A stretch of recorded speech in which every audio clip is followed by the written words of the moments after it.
Mrs. Kyndley's Christmas. It was nearly Christmas. Annie and Clarabelle were packed full of people and parcels. Thomas was having very hard work. Come on, he puffed. We're feeling so full, grumbled the coaches. Thomas looked at the hill ahead.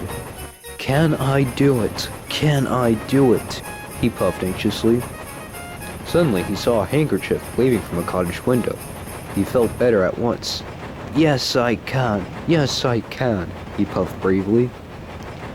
He pulled his hardest and was soon through the tunnel and resting in the station. That was Mrs. Kyndley who waved to you, Thomas, his driver told him.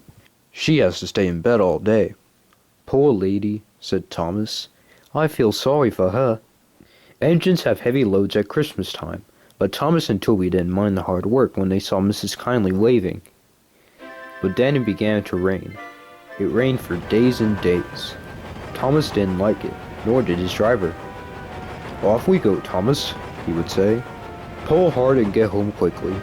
Mrs. Kyndley won't wave today. But whether she waved or not, they always whistled when they passed the little lonely cottage.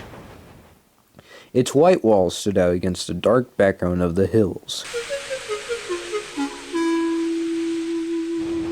Hello, exclaimed Thomas's fireman one day.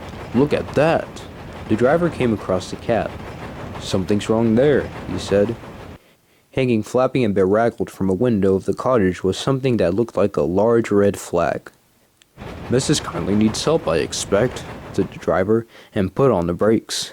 Thomas gently stopped.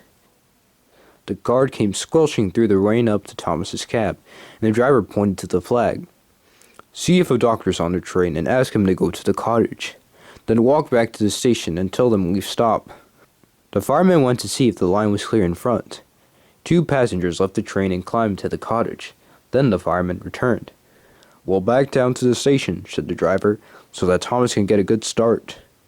We shan't get up the hill, the fireman answered. Come and see what's happened. They walked along the line round the bend.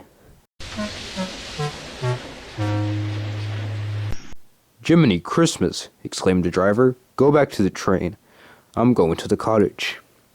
He found a doctor with Mrs. Kyndley. Silly of me to faint, she said. You saw the red dressing gown. You're all safe? Asked Mrs. Kyndley. Yes, smiled the driver. I've come to thank you. There was a landslide in the cutting. Doctor and Mrs. Kyndley saw it from her window and stopped us. She saved our lives. God bless you, ma'am, said the driver, and tiptoed from the room. They cleared the line by Christmas Day, and the sun shone as a special train puffed up from the junction.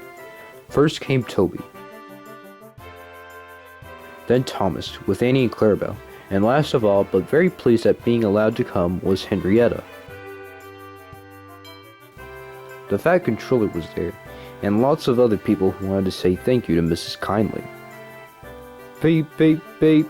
Happy Christmas, whistled the engines as they reached the place. The people got out and climbed to the cottage.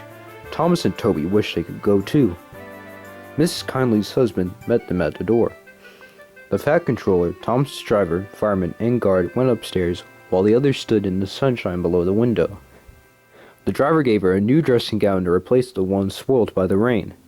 The guard brought her some grapes, and the fireman gave her some woolly slippers, and promised to bring some coal as a present from Thomas next time they passed. Mrs. Kyndley was very pleased with her presents. The passengers and I, said the Fat Controller, hope you will accept these tickets for the South Coast, Mrs. Kyndley, and get really well in the sunshine. We cannot thank you enough for preventing that accident. I hope we have not tired you. Goodbye and have a happy Christmas. Then, going quietly downstairs, they joined the group outside the window and sang some carols before returning to the train. Mrs. Kyndley is now at Bournemouth, getting better every day, and Thomas and Toby are looking forward to the time when they can welcome her home.